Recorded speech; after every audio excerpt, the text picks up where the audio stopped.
আজকে সারা দুনিয়ার মানুষ, বিশেষ করে আমার বাংলাদেশের মানুষ রৌদ্রের তাপে পাগলের মতো হয়ে গেছে।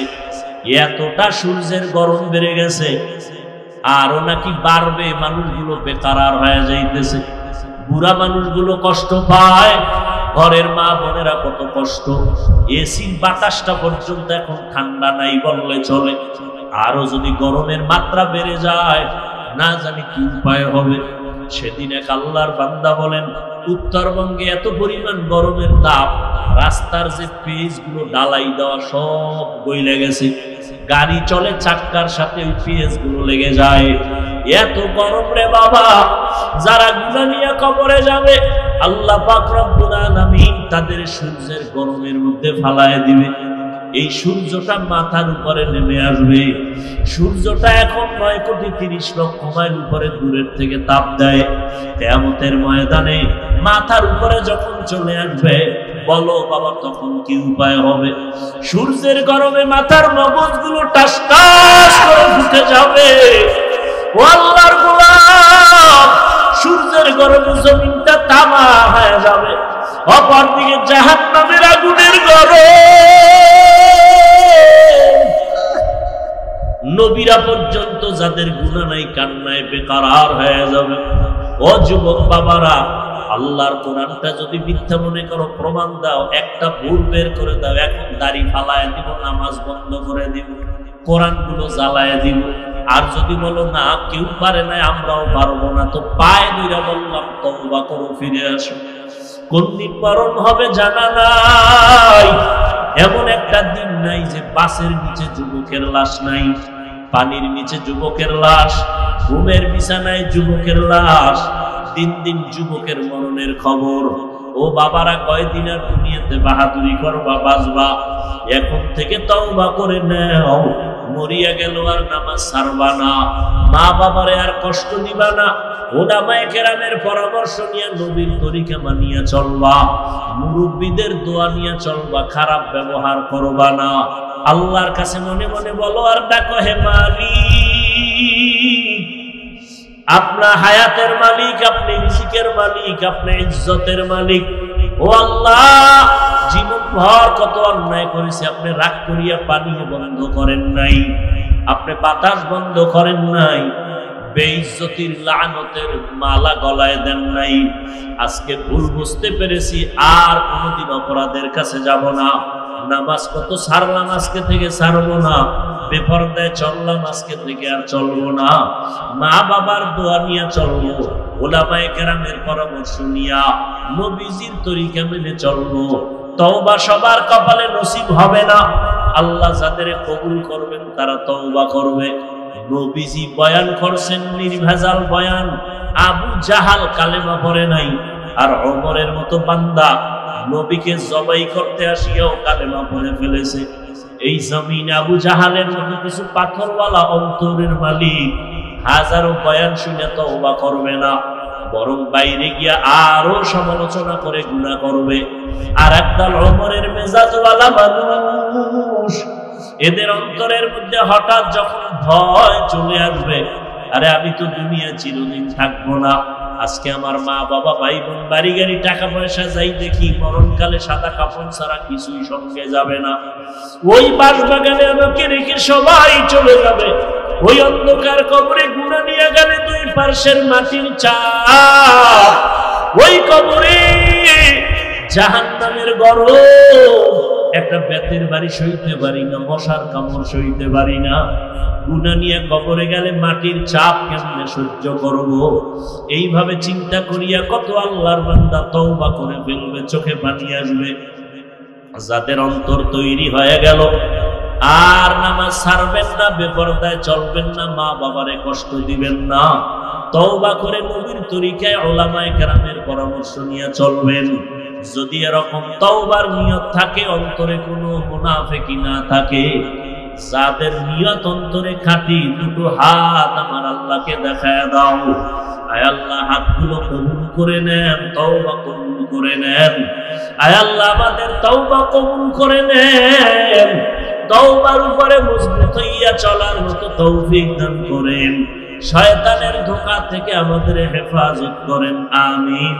قال النبي صلى الله عليه وآله وسلم تركت فيكم أمرين لن تضلوا ما تمسكتم بهما كتاب الله وسنة رسوله।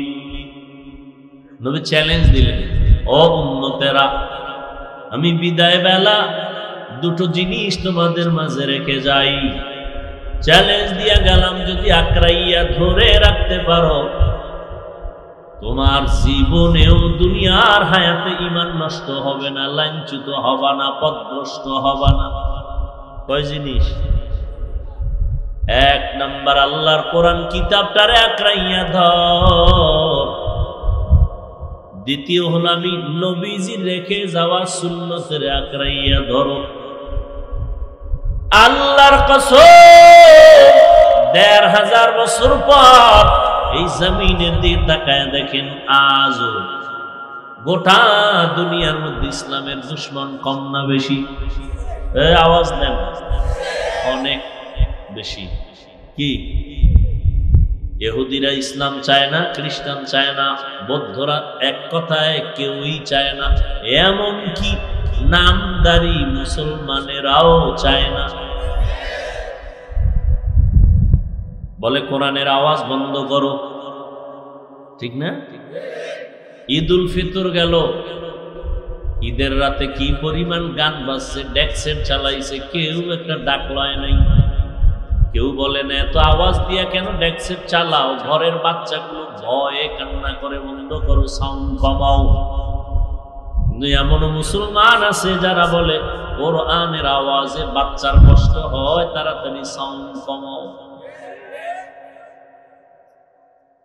তাহলে বেঈমানরাও চায় ইসলাম ডুবে যাক, কোরআনের আলো বন্ধ হয়ে যাক। কিছু মুসলমান নামদারিরাও চায় এই জমিনের মধ্যে দ্বীনের আলো বন্ধ হয়ে যাক। এরা জানে নামাজ পড়া ফরজ, না পড়া কবিরা গুনাহ, এর পরও পড়ে না। এত সুন্দর এক রমজানুল মুবারক, মুসলমানের রুহের তাজা করার খাতিয়া রমজানের রোজা। শরীরটা তাজা রাখার জন্য আমরা ভাতের পরে ফল খাই, ভিটামিন খাই। রুহু আমাদের ভেতরে আছে, যেই রুহুটা না থাকলে সন্তান কাঁদবে, আব্বা নাই, এরে তোর আব্বার চেহারা হাত পা যেন ছিল আগের মতো এখনো আছে, এটা আমার আব্বা না, আব্বার লাশ পড়ে আছে, আব্বা নেই। তো এতদিন তুই কারে আব্বা ডাকছো? এই খোলসটাকে আব্বা ডাকছো, আসল আব্বাকে তো চিনোই না। এখন দেহটা পড়ে আছে বলে আব্বা নাই, আব্বার লাশ পড়ে আছে। তাহলে তুমি আসল বাবাকে চিনো নাই। রুহু, এটার নাম রূহ, এটার নাম আত্মা, এটার নাম মন, এটার নাম কলব। আল্লাহ পাক এই রুহটা দান করেছেন। এটা তাজা থাকলে পুরো দেহটা তাজা থাকবে। দুনিয়ার বডি তাজার জন্য বিভিন্ন খাদ্য আছে, তাও আল্লাহ বানাইছেন।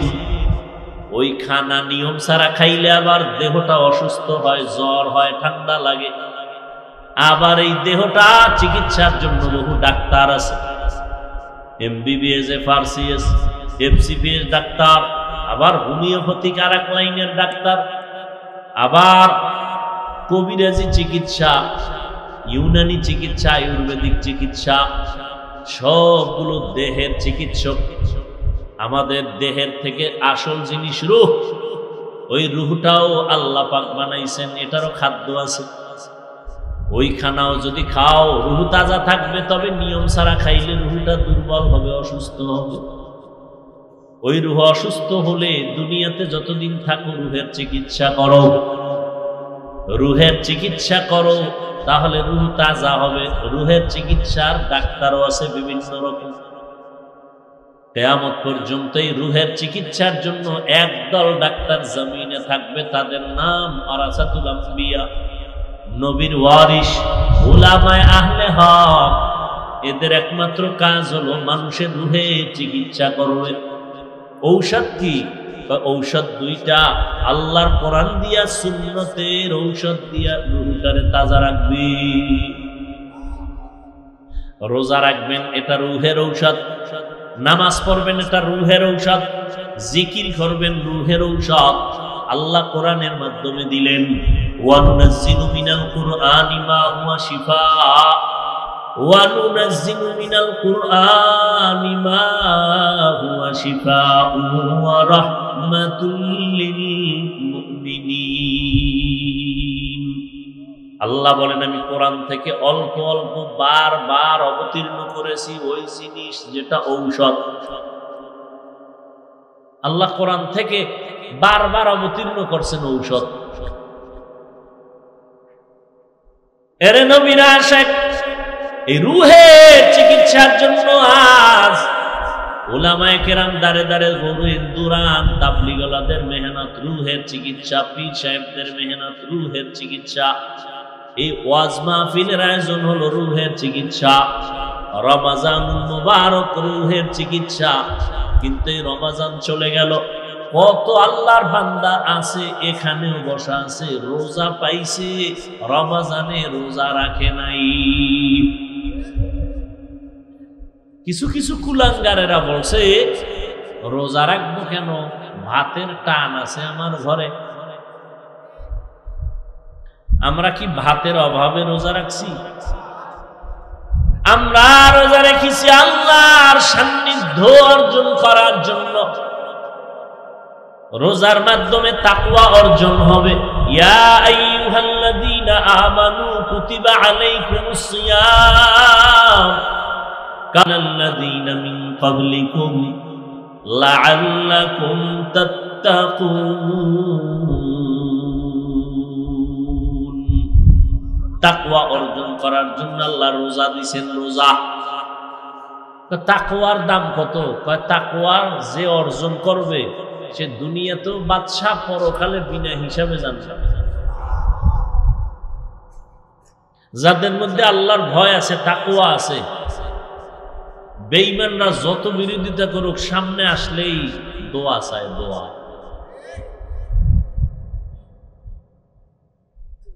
ডাকাত সামনে দাঁড়াইলে দোয়া চায়। তাহলে তাকওয়াওয়ালা চতুর্মুখী দুশ্মনের মাঝে আজ যারা আল্লাহর কোরআন রাসূলের সুন্নতের আদর্শ নিয়ে এখনো আছে, এত দুশ্মনের মাঝেও তাদের সম্মান কমে নাই, কমছে। পৃথিবীটারে একেবারে অন্ধকার বানায় দিল করোনা। পুরা জমিনটা একেবারে থেমে গেল। প্রত্যেকের চলার গতি বন্ধ হয়ে গেল। চাকরি বন্ধ, ব্যবসা বন্ধ, দোকান বন্ধ, রাস্তা বন্ধ, ট্রেন বন্ধ, প্লেন বন্ধ, সব বন্ধ, ফ্যাক্টরি বন্ধ, সব। কিন্তু আমার আল্লাহর কোরআনের মাদ্রাসা বন্ধ হয় নাই। কোন হুজুরের আনা খাইয়া রাস্তায় গিয়া বলে নাই, মেয়ে ছেলে নিয়ে কষ্ট পাইতেছি, ভিক্ষা দাও। বলছে? থাকলে দুই একজনের প্রমাণ দেন। বলছে? কেন আপনারা বলেন হুজুরেরা ভিক্ষা করে খায়? হুজুরেরা ভিক্ষা করে না, মানুষ কলিজা দিয়া মোহব্বত করে দান করে, না নিলে কষ্ট পায়। রমজানে ঘরে ঘরে দাওয়াত, ইমাম সাহেব না গেলে কয় হুজুর আমার ঘরে খাইলো না কেন, আর মসজিদে যাব না, মনে কষ্ট। হারা বছরে একদিন খুঁজেও দাওয়াত পান না, আর ইমামের দাওয়াত দিছে, খাইলো না কেন, এই মনে কষ্ট, এই জন্য ইমামের কাছে যায় না। এ সম্মান টাকা দিয়ে কেনা যায়? এরপর হুজুরেরা অন্যের বাড়ি খায়, পরেরটা খাইয়া, পরেরটা খায় না কোন চোরায়? কি আপনি দোকান দিছেন, চায়ের দোকান, আপনি পানি মিশাইয়া চিনি লাগাইয়া দুধ দিয়া বেচেন, বিনিময়ে টাকা পাইতেছেন। তার একজনেরটা খাইতেছেন না পকেটের টাকা, তো আপনি চা দিয়া টাকা নিতেছেন। কেউ কাপড় বিক্রি করে টাকা নেয়। ওলামায়ে কেরাম আল্লাহর দ্বীন মানুষকে দিয়া মানুষের হাদিয়া খায়। আপনি খান জোর কইরা, ওলামায়ে কেরাম জোর করে খায় না।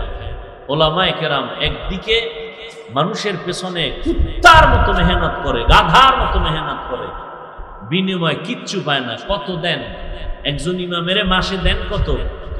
5,000, 10,000, কি 6 মাস বাকি, ঠিক নেই? আর যারা সরকারের গোলাম চাকরি করেন 20,000, 22,000, 40,000 বেতন পাইয়া আবার আন্দোলন করে, বেতনের স্কেল বাড়াও, না হয় গদিতে লাল বাতি জ্বালায় দিন। ইমামের বেতন মাত্র 6-7 হাজার, 6 মাস বাকি। ইমাম কি জুমায় কইছে কমিটি বেতন বাড়াও আর বাকি বেতন দাও, এবং মাসের 1 তারিখ বেতন না দিলে আজকের আসর থেকে সূরা উল্টা বলব কি? বরং বেতন বাকি, কোনো কষ্ট নাই, কমিটিরে কোনো গালি দেয় নাই। গভীর রাতে আল্লাহর কাছে কান্না করেছে, হে মালিক, আমার এই অল্প টাকার মধ্যে তুমি বরকত বাড়ায়া দাও। ঠিক নেই? যখন হাত উঁচু করে দোয়া করেছে, নিজের জন্য একবারও দোয়া করে নাই, গোষ্ঠী শুদ্ধ এলাকার সবার জন্য দোয়া করে, আল্লাহ কবরওয়ালাদের জান্নাত দাও, ব্যবসায়ীদের ব্যবসায় বরকত দাও, চাকরিজীবীর চাকরিতে বরকত দাও, হসপিটালের অসুস্থ রোগী সুস্থ বানাও, সন্তানগুলো নেককার বানাও, মা বোনদের সুস্থ রাখো, সম্মান দান করো। সব দোয়া করলো আপনাদের জন্য। এরপরও হুজুর খারাপ, হ্যাঁ? এরে নবীর আশিক কলিজা দিয়া দোয়া করলেন, আল্লাহর মোহাব্বত অন্তরে নিয়ে দোয়া করলেন, গালি দিলেন না, বরং উল্টা গালি আপনারা দেন। ইমাম কোনো জবাব দেয় না।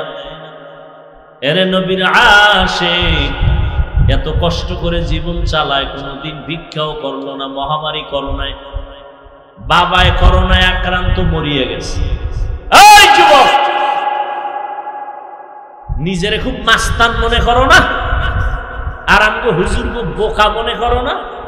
ভালো করে শোন কিছু কথা, মানবি কিনা সেটা তোর ব্যাপার, কিন্তু শুই না রাখ।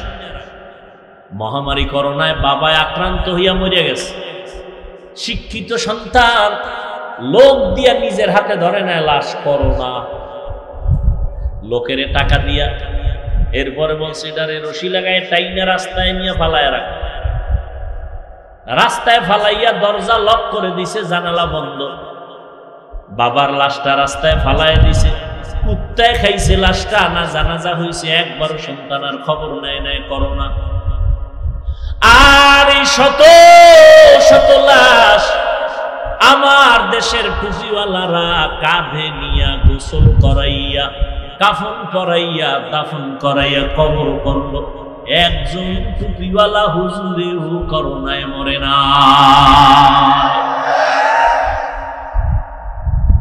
সম্মান তোমার আব্বা দেয়? কথা কয় না। কে দেয়? আল্লাহ দেয় বিদায় দুশ্মনেরাও দুশ্মনী কইরা অসম্মানী করতে পারেন। এজন্য অল্প টাকার ভেতরেও বরকত। আপনারা 1 লাখ টাকা মাসে কামাই কইরাও 2টা ছেলে মেয়ে নিয়ে খাইতে পারেন না, মাথা গরম, চান্দি গরম, বউয়ের সাথে মিল নাই, সন্তান নিয়ে ভিড়াভিড়ি। আর হুজুরদের ঘরে সন্তান অনেক বেশি, কারণ আপনি তো সন্তান আসার রাস্তা বন্ধ করতে গিয়া ট্যাবলেট খাইছেন। আমরা হুজুরেরা খাই না, বরং খাওয়ার বিরুদ্ধে বয়ান করি, কারণ মদিনার নবী বলেন সন্তান বাড়াও। তাহলে হুজুর গো ঘরে সন্তান কম না বেশি? বেশি। আপনারা ট্যাবলেট খাইয়ে কমাইতে পারছেন কি? আগের তুলনায় বাংলাদেশের সংখ্যা মানুষের কম না বেশি? তো ট্যাবলেটের অ্যাকশন কই? কি খাইলেন জীবন ভর? কমাইতে তো পারলেন না। 2 সন্তানের মা বাবা গরিব নাই, 5 সন্তানের মা বাবা ধনী নাই। সন্তান বাড়লেই যে রিজিকে টান পড়বে, এই চালাকি কথা আপনাকে কে শিখাইল? 1%, 2%, 3%। আপনাদের কাঠা আছে না? কাঠা জমিনের কয় শতাংশে কাঠা? ঢাকাতে 1.5% 1 কাঠা। আচ্ছা মুরব্বীরা বলেন তো, 1% বা 1 কাঠায় যেই পরিমাণ দান হইতো 50 বছর আগে, 30 বছর আগে, এখন কি কম হয় না বেশি হয়? সরকার বাড়ায় দিছে না? কে বাড়াইছে? আগে পেয়ারা 10টা খাইলেও জিহ্বায় টের পায় না কি খাইছে, আর এখন 1 পেয়ারা একজন খাওয়া যায় না, কেজি পেয়ারা। এই পেয়ারা বড় বানাইছে কোন বাবায়? সত্য কথা স্বীকার করেন, জবান খুলে বলেন কে বাড়াইছেন? আল্লাহ জানে। মানুষ যেহেতু বাড়ছে, খানার চাহিদাও বাড়ছে, এই জন্য খানার সব ব্যবস্থা কে করছেন? কই আপনাদের চালাকি কই? আপনাদের ঘরে সন্তান কম, হুজুরদের বেশি, ঠিক না? আপনার কামাই রুজির বেনিফিট বেশি, হুজুরের কম। কই হুজুর না খায় মরে না, হুজুরের টাকায় বরকত। তা কেমন জানেননি? একজনে 3 প্লেট খাইয়াও খায়, আরো দে কি আছে না নাই? আর হুজুরে বাচ্চা বউ মিলাইয়া 1 প্লেট ভাগ কইরা খাইয়াও থাইকা যায়, পেটে আর জায়গা নাই।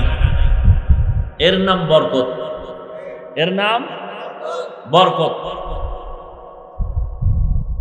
তাহলে একজনের 3 প্লেট লাগলে আপনার ঘরে 10 প্লেটেও হয় না।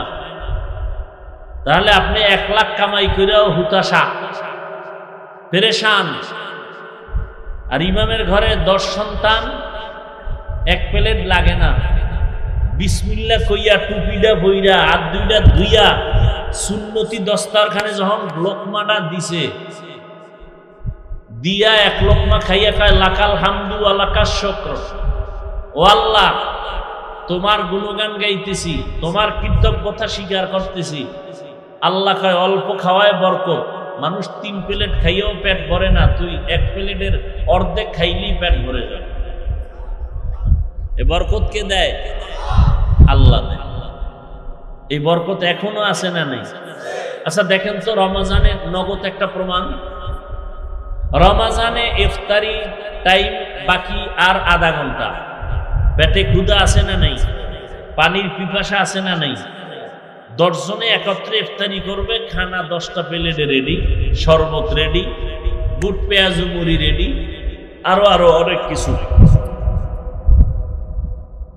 কিন্তু পেটের ক্ষুধাটা এত বেশি ছিল, মনে মনে এইরকম ধারণা ছিল, কি দিছে তো আমার একার দরকার কি?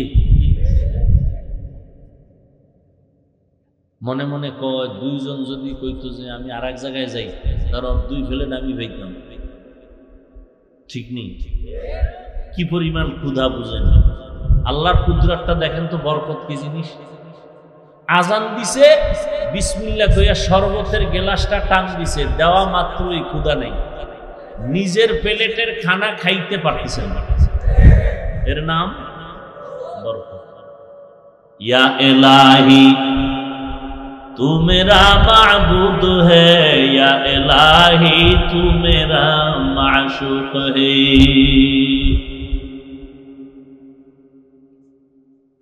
এরে নবীরা আশেক, নবী বলেন 2 জিনিস আঁকড়াইয়া ধরো, জমিনেও তোমার সম্মান নষ্ট হবে না। সবাই বিরোধিতা করে, সবাই বিরোধিতা করে, সবাই চায় আলেম ওলামার জবান বন্ধ হয়ে যাক। কত আলেমরে ফাঁসি দিল, কত মাদ্রাসায় আগুন লাগাইল, হাজার হাজার আলেমরে মেরে ফেললো ব্রিটিশরা। ভারতে মাদ্রাসায় তালা লাগাইয়া দিল। স্পেনের শহরে মুসলমানদের জাহাজের মধ্যে উঠাইয়া আগুন দিয়া জ্বালায় দিল। হাজারো লাখো কোরআন শরীফের তাফসীর পুড়া ফালাইল, নদীর মধ্যে ফালায় দিল। এইরকম ধাপে ধাপে আঘাত অত্যাচার কম করে নাই। কিন্তু এর পরেও তাকায় দেখো, ওদের আঘাতের পরে বর্তমান দুনিয়ায় মুসলমানের সংখ্যা যারা জানেন জবাব দেন কম না বেশি? মাদ্রাসা কম না বেশি? মসজিদ কম না বেশি? তাবলীগের খেদমত বাড়তেছে না কমতেছে? পীর মুরিদির লাইনে সব দ্বীনি খেদমত বাড়তেছে না কমতেছে? বাড়তেছে। কারণটা কি জানেননি? জোয়ারের পানিতে বাদ দিলে পানির শক্তি বেড়ে যায়, ইমানদারের ইমানে আঘাত করলে মুমিনের ইমানের শক্তি বেড়ে যায়। ইসরায়েলের মধ্যে তাকায় দেখো ওদের অত্যাচারে ফিলিস্তিনের মুসলমানের বড় খারাপ হালাত। আমরা ইফতারি সাহারি খেয়ে কত আরামে দিন কাটাইছি, ফিলিস্তিনের মুসলমান সাহারি পায় না, ইফতারি পায় না। মায়ের সামনে সন্তানের জবাই করেছে, সন্তানের সামনে মাকে জবাই করেছে, খানা নাই। এত কষ্টের মাঝেও মুসলমানের বিজয় আসতেছে। ও মুসলমান, আল্লাহ পাক রব্বুল আলামিন এইভাবে দ্বীন জিন্দা রাখবেন। নবী বলেন, দুই জিনিস আঁকড়াইয়া ধর। আজও খোদার কসম করে বলি, যার কাছে কোরআন আর নবীর তরিকা যতটুকু আছে তার কাছে ততটুকুই সম্মান আছে। যার কাছে কোরআন নবীর সুন্নাত যতটুকু নাই তার কাছে ততটুকু সম্মানও নাই। এমপি সাহেব দেখা হলে কয়, হুজুর কেমন আছেন, দোয়া কইরেন। মন্ত্রী সাহেব দেখলে কয়, হুজুর দোয়া করবেন। এটা টাকা দিয়া কিনে পাওয়া যায় না, পাওয়া যায়। আমি কি এগুলি গোপনের কোনো কিছু বলতেছি? আপনাদের চোখের সামনে না? ও যুবক, আল্লাহ ইবাদতের জন্য মানুষ পাঠাইছে। তোমার মতো যুবক, নবী কইছে কোরআন ধইরা রাখ, সুন্নাত ধইরা রাখ। কিন্তু আমি কিন্তু এই ব্যাখ্যা দিয়ে আপনাকে কই নাই যে নবী কইছে হুজুর হইয়া পাগড়ি লাগাও। তুমি স্কুলে পড়ো বাধা নাই, কলেজে পড়ো বাধা নাই, চাকরি করো বাধা নাই, কোরআনটা ধরে রাখো, নবীর সুন্নাত ধরে রাখো। এই যুবকেরা, তোমার মতো যুবক স্কুলে পড়ে, কলেজে পড়ে, 5 ওয়াক্ত নামাজ পড়ে, মিথ্যা বলবা না, বলো আছে না নাই? আমগো হুজুর দরকার নাই, তোমারে আল্লাহ জুতা দিয়া ভিড়াইব তোমার জাতি বাইরে সামনে রাইখা। এই বেঈমান, তোর মতো যুবকটাই তো কলেজে বইরা নামাজ পড়ছে, তুই পারলি না কেন? বল, তুই নিজে বল, তোর বিচার কি হবে? হুজুর টুজুর বাদ দে। তোমার মতো যুবক র‍্যাব, আর্মি, পুলিশ, বিডিআরের চাকরি করে, 5 বেলার নামাজ পড়ে, সত্য বলো আছে না নাই? নিজের বিবেকটাকে জিজ্ঞাসা করো, তুমি কেন পারো না? রাস্তায় গাড়ি চালায়, ড্রাইভারেরা আজান হয়ে গেছে গাড়ি বন্ধ করে যাত্রী সহ মসজিদে নামাজ পড়ে। সত্য কথা মানো না মানো, স্বীকার করো, তুমি পারো না কেন? তোমার মতো যুবক নদীর মধ্যে মাছ ধইরাও নামাজ ছাড়ে না, তুমি কেন পারো না? তোমার মতো যুবক সন্তান কৃষি কাজ করে, নামাজ ছাড়ে না, তুমি কেন পারো না? তোমার মতো যুবক সন্তান কর্মচারী শ্রমিকের কাজ করে, নামাজ ছাড়ে না, তুমি কেন পারো না? ও যুবক আল্লাহর গোলাম, ও বৃদ্ধ বাবাজি, আপনাদের মতো কত বুড়ারা হাতে লাঠি নিয়ে মসজিদে গিয়ে 5 ওয়াক্ত নামাজ পড়ে, আপনি কেন পারবেন না? ও পর্দার আড়ালের আম্মা জানেরা, আপনার মতো বহু মা এখনো আছে তাহাজ্জুদ পড়ে, 5 ওয়াক্ত নামাজ পড়ে, পর্দা করে, স্বামীর মাল হেফাজত করে, নাই? আম্মা জানেরা, আপনারা কেন পারবেন না? ও যুবক বাবারা, ও বৃদ্ধ বাবাজিরা, আপনারাও যে আল্লাহর গোলাম, আমিও সেই আল্লাহর গোলাম। নাকি আপনাদের আল্লাহ আলাদা? কষ্ট হইতেছে? আপনাদের আল্লাহ আমার আল্লাহ, সবাই বলেন। আপনাদের নবী আমার নবী, আপনাদের আমার কোরআন, আপনাদের হাদিস আমার হাদিস, আপনাদের কাবা আমার কাবা, আপনাদের ধর্ম আমার ধর্ম, আপনাদের কালেমা আমার কালেমা, সব এক। বুঝেন, দুনিয়াতে আসছি কিন্তু সিস্টেম এক। শুধু রাজবাড়ী পাংশার এলাকার মানুষেরা লঙ্গি ভরে আসছিল মায়ের পেট থেকে, সব এক। বিদায়ের যেদিন আওয়াজ হবে, আজকে আমি বক্তা হিসাবে কত ভাব, আমি মুফতি সাহেব কত ভাব, আমি চেয়ারম্যান কত ভাব, আমি এমপি কত ভাব, আমি টাকাওয়ালা কত ভাব। মরণের সময় যেদিন হবে, কে ধনী, কে গরিব, কে আলেম, কে বক্তা, কে শ্রোতা, কে ডাক্তার, কে রোগী, কাফনে ঢুকলে সব বাহাদুরি শেষ। সবার মরণকালে কাফন হবে তিনটা, মা বোনদের হবে পাঁচটা, কালার হবে আলাদা। চরমনাইওয়ালাদের মরণকালের কাফনের কালার একরকম, তাবলিগওয়ালাদের মরণকালে কাফনের কালার আর এক রকম। সব এক। কবরের সাইজটা হবে কারোটা 20 হাত, কারোটা 5 হাত, না সব এক। কবরে রাখার পরে প্রশ্ন হবে তিনটা, আমাকেও সেই প্রশ্ন, আপনাকেও সেই প্রশ্ন, বেঈমানেরও সেই প্রশ্ন। শিক্ষক ছাত্র একই প্রশ্ন, রবের পরিচয় দাও, ধর্মের পরিচয় দাও, রাহমাতুল লিল আলামিনের পরিচয় দাও। তাহলে আপনিও মুসলমান, আমিও মুসলমান, আপনার আল্লাহ আমার আল্লাহ এক, নবী এক, কোরআন এক, কাবা এক, ধর্ম এক, কালেমা এক। না আমার টুপি মাথায় না দিলে লজ্জা লাগে, আপনার টুপি মাথায় দিতে লজ্জা লাগে। আপনি কত ভিআইপি মুসলমান। আপনার দাড়ি রাখতে লজ্জা লাগে, আমার কাটতে লজ্জা লাগে। আমি থার্ড ক্লাসের মুসলমান আর আপনি ভিআইপি মুসলমান। আমি পর্দা না করলে লজ্জা পাই আর আপনি পর্দা করতে লজ্জা পান। আমি মসজিদে না ঢুকলে লজ্জা লাগে আর আপনি মসজিদে ঢুকলে লজ্জা লাগে।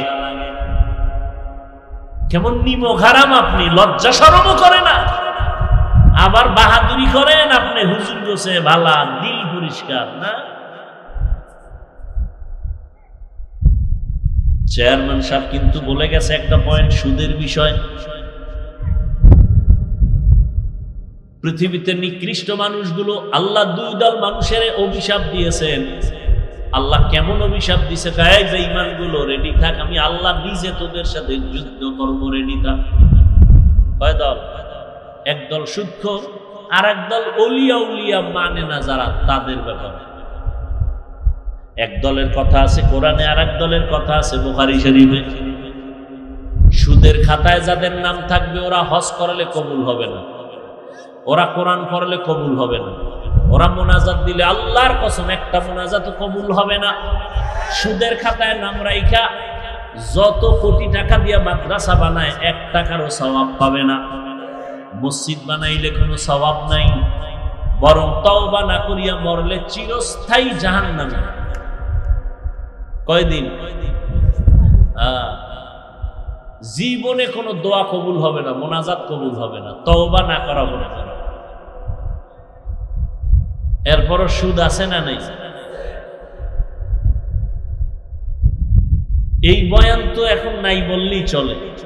আমরা মাঠে ময়দানে ফাঁকে ফাঁকে কিছু আলেমরা কয়, মসজিদে তো এই বয়ান নাই। কারণ কোন ইমাম খতিব এই বয়ান দিলে সূর্য ডুবার আগে ইমাম বাড়ি, ঠিক নেই?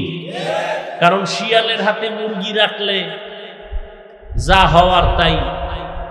একজনে শিয়ালের কাছে মুরগি দিয়া কয় 3 দিন পরে নিব, আমানত পাবে? বলেন। তাহলে সুদখোরের হাতে ধর্মের চাবি দিলেও তাই হবে।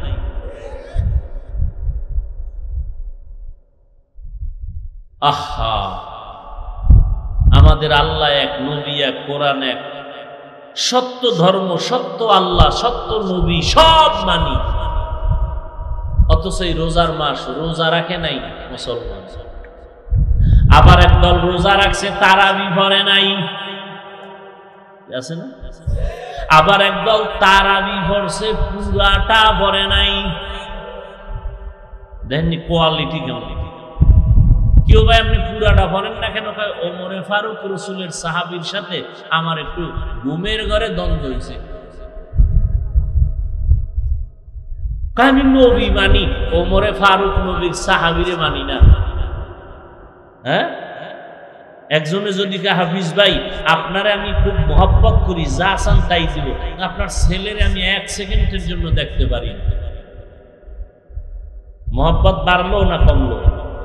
হ্যাঁ, যারা সাহাবায়ে কেরামদের বিরুদ্ধে সমালোচনা করবে, লেখবে আল্লাহর কসম 1 বার, আল্লাহর কসম 2 বার, আল্লাহর কসম 3 বার, ওয়াল্লাহি বিল্লাহি তাল্লাহি, সাহাবায়ে কেরামদের ব্যাপারে যারা ইশারা ইঙ্গিতে বলবে বা লেখবে তারা ভণ্ড, তারা বাতিল। তাদের যারা ভণ্ড বলবে না তারাও ভণ্ড। সমস্ত সাহাবায়ে কেরাম জান্নাতি, আজীবনের জন্য ঘরের দরজায় লিখে রাখবেন, সমস্ত সাহাবায়ে কেরাম, কোনো সন্দেহ নাই আপনার ঈমানটা সঠিক না ব্যাঠিক এর স্কেল হলো সাহাবায়ে কেরামের ঈমান। এত সোজা মনে করেছেন সাহাবায়ে কেরামদেরকে? আপনার ঈমান সঠিক না ব্যাঠিক তার স্কেল কি? সাহাবায়ে কেরামের ঈমান। না এত সহজ মনে করেন না। সাহাবাদের ঈমানের সাথে আপনার ঈমান ঠিক তো ঠিক, ব্যাঠিক তো ব্যাঠিক। কোন চালাকি চলবে না, চালাকি দুনিয়ায় করতে পারবে না। তবে চালাকির সীমা লঙ্ঘন হইলে দুনিয়াতে মরার আগেই ধরা খেয়ে যাবে।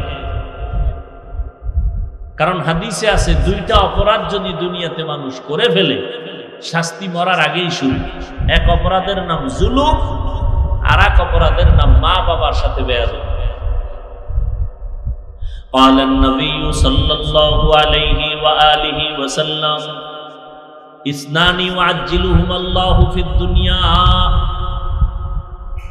البغي وعقوق الوالدين।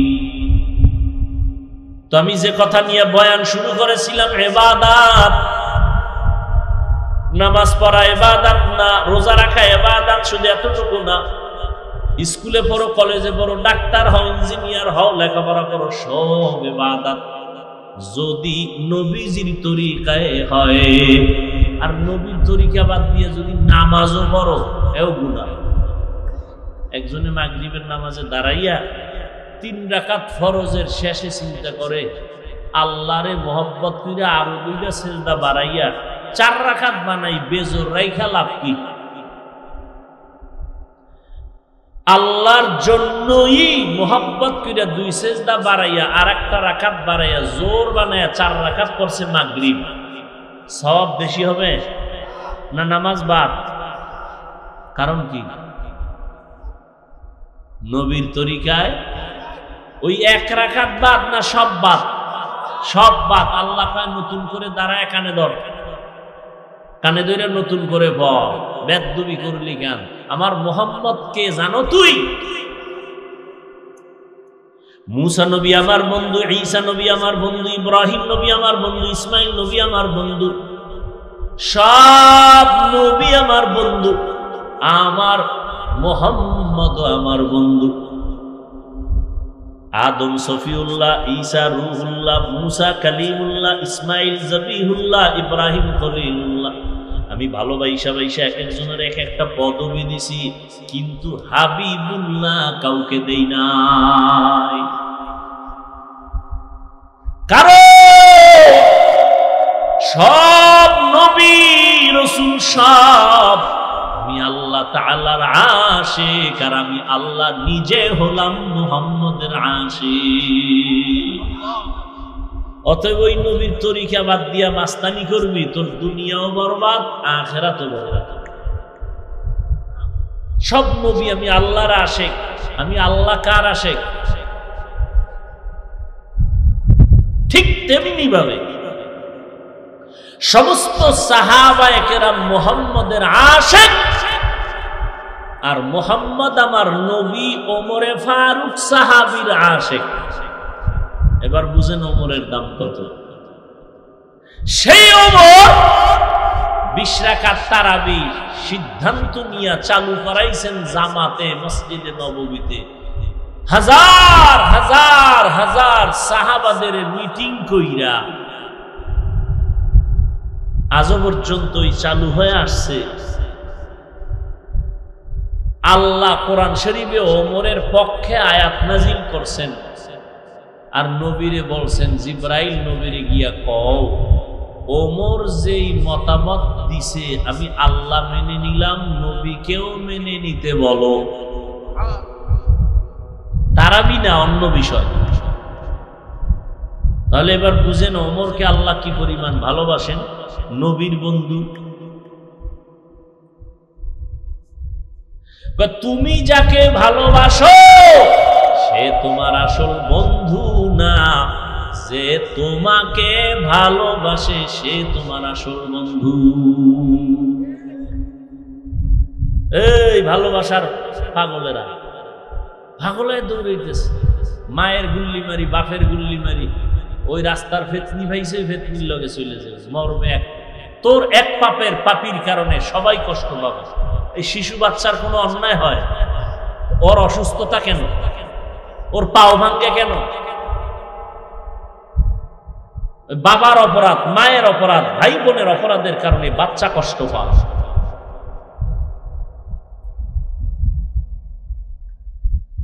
হেদায়াত আল্লাহ না দিলে উপায় নেই। ও যুবক আল্লাহর গোলাম, যেইখানে থাকো যা করো আল্লাহর হুকুম নবীর তরিকা মানিয়া চলো। 5 বেলার নামাজ পড়ো। ডাক্তার যদি হও দোয়া করে গেলাম, ইঞ্জিনিয়ার হও আল্লাহ কবুল করেন, একজন প্রফেসর হও কোনো বাধা নাই, ইসলামের জন্য এটা সুনাম। তবে ডাক্তার হও, ইঞ্জিনিয়ার হও, প্রফেসর হও, বেয়াদব হইও না। তোমার আচরণে যেন মা বাবা কোনোদিন কষ্ট না পায়, তোমার ব্যবহারে যেন কোনোদিন ওলামায়ে কেরাম কষ্ট না পায়, তোমার আচরণে যেন কোনো মুরব্বীরা কখনো কষ্ট না পায়। দোয়া নিয়ে চলিও। ডাক্তার হও তবে আদর্শবান ডাক্তার হইও, ইঞ্জিনিয়ার হও তো আদর্শবান ইঞ্জিনিয়ার হইও। তবে তুমি প্রশ্ন করতে পারো, হাফিজ ভাই কোথায় আদর্শ পাবো? যেখানে যাই সেখানে তো আদর্শ জবাই করা হয়। জমিনে একমাত্র নিরেট নির্ভেজাল আদর্শ সঠিক যদি পাও, মদিনাওয়ালার আদর্শ হলো সঠিক আদর্শ।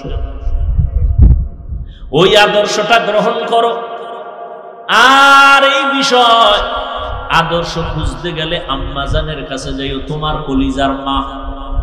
ইমাম গজালি বিশ্ববরেণ্য দার্শনিক, বড় বুজুর্গ, বড় আল্লাহওয়ালা, বড় আলেম, তিনি বলেন প্রত্যেকটা সন্তানের জন্য প্রাথমিক শিক্ষিকা হলো তার মা।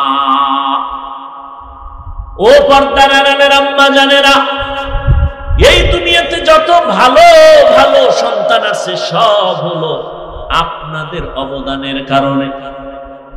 এসপি সাহেবের ব্যবহার ভালো, ডিসি সাহেবের ব্যবহার ভালো, চেয়ারম্যানের ব্যবহার ভালো, মাওলানা সাহেবের ব্যবহার ভালো, এগুলো তার ব্যক্তিগত কোনো বাহাদুরি না, সব হলো মায়ের অবদান। মায়ের ব্যবহার আর আদর্শ ভালো হওয়ার কারণে সন্তান ভালো হয়। এরে আম্মা জান, আপনার সন্তানটাকে ডাক্তার বানাবেন, তবে আদর্শবান ডাক্তার বানায় যান। আপনার অবদানের কারণে সন্তান ভালো হবে, আপনার আখলাকের কারণে সন্তানের চরিত্র ভালো হবে। আজকে এখানে প্রায় 15 জন ছাত্রর মাথায় পাগড়ি দিলাম, এরা কোরআনের হাফেজ হয়েছে। আজকে খবর নিয়ে দেখেন তার মা বাবার কলিজা কত ধন্য, তারা কত আনন্দিত যে তার সন্তানটা হাফেজ হয়ে গেছে। ওরে সন্তানের মা বাবা, মনটা কি চায় না আপনি একজন আলেম হাফেজের মা হয়ে কবরে যাবেন? আপনি আলেম বানাইতে পারলে ভালো, না বানাইলে আপনি গুনাহ হবে না। তবে সন্তানটাকে আপনি আদর্শ একজন মানুষ বানায় যান। ডাক্তার বানাবেন, আল্লাহর কোরআন পড়ায় সুন্নাত অনুযায়ী সন্তানটাকে যদি ডাক্তার বানায় যেতে পারেন, ওই সন্তান ডাক্তারি করবে, আবার কোরআন পড়িয়া মা বাবার জন্য ফাঁকে ফাঁকে দোয়া করবে, নামাজ পড়বে। দুনিয়ায় আপনার সুনাম ঠিক থাকবে, আখিরাতেও নাজাতের জরিয়া হয়ে যাবে। আজকে থেকে তওবা করেন, আল্লাহ তো তওবার দরজা খুলে রাখছেন। ও যুবক বাবারা, তওবা করো, মনেরে বুঝাও। তোমার মতো আমার মতো কত যুবক স্কুল কলেজে পড়িয়াও নামাজ ছাড়ে না, তুমি আমি পারবো না কেন? আজকে থেকে তওবা করো আর মনে মনে বলো, আল্লাহ বুঝি তোমার আমার গুনার কারণে বেজার হয়ে গেছেন, এ কারণে তোমার চোখে পানি নাই, তওবার নিয়ত আসে না। মনেরে বুঝাইয়া রেডি হয়ে যাও, মনে মনে আল্লাহকে ডাকো, হে আল্লাহ, জীবনটা গুনায় কাটায় দিলাম, আমার গুনার খবর আমার মা বাবায় যদি জানতো, কেউ আমারে সম্মানের নজরে দেখতো না। আয় আল্লাহ, আপনি আমার গুনার খবর ভালো করে জানেন। গুনার কারণে আমার হাত না পাক, আমার চোখ না পাক, জিহ্বা না পাক, অন্তর না পাক। আয় আল্লাহ, এই গুনাহ নিয়ে যদি আমি মরণের বিছানায় যাই, আল্লাহর কোরআন সত্য, নবীর কথা সত্য, নেক আমলওয়ালাদের জন্য জান্নাত, গুনাহগারের জন্য জাহান্নাম। আজকে সারা দুনিয়ার মানুষ, বিশেষ করে আমার বাংলাদেশের মানুষ রৌদ্রের তাপে পাগলের মতো হয়ে গেছে। এতটা সূর্যের গরম বেড়ে গেছে, আরো নাকি বাড়বে, মানুষগুলো বেকারার হয়ে যাইতেছে। বুড়া মানুষগুলো কষ্ট পায়, ঘরের মা বোনেরা কত কষ্ট। এসির বাতাসটা পর্যন্ত এখন ঠান্ডা নাই বললে চলে। আরো যদি গরমের মাত্রা বেড়ে যায়, না জানি কি উপায় হবে। সেদিন এক আল্লাহর বান্দা বলেন, উত্তরবঙ্গে এত পরিমাণ গরমের তাপ, রাস্তার যে পেজগুলো ডালাই দেওয়া সব গইলে গেছে। গাড়ি চলে চাক্কার সাথে ওই পেজগুলো লেগে যায়। এত গরম রে বাবা। যারা গুনাহ নিয়ে কবরে যাবে, আল্লাহ পাক রব্বুল আলামিন তাদের সূর্যের গরমের মধ্যে ফালায় দিবে। এই সূর্যটা মাথার উপরে নেমে আসবে। সূর্যটা এখন 9,30,00,000 মাইল উপরে দূরের থেকে তাপ দেয়। কিয়ামতের ময়দানে মাথার উপরে যখন চলে আসবে, বলো বাবা তখন কি উপায় হবে? সূর্যের গরমে মাথার মগজগুলো টাস টাস করে ফুটে যাবে। ও আল্লাহর গোলাম, সূর্যের গরমে জমিনটা তামা হয়ে যাবে। অপরদিকে জাহান্নামের আগুনের গরম, নবীরা পর্যন্ত যাদের গুনাহ নাই কান্নায় বেকারার হয়ে যাবে। ও যুবক বাবারা, আল্লাহর কোরআনটা যদি মিথ্যা মনে করো, প্রমাণ দাও। একটা ভুল বের করে দাও, এখন দাড়ি ফালায় দিব, নামাজ বন্ধ করে দিব, কোরআনগুলো জ্বালায় দিব। আর যদি বলো না কেউ পারে না, আমরাও পারবো না, তো পায়ে দুইরা বললাম তওবা করো, ফিরে আসো। কোন দিন মরণ হবে জানা নাই।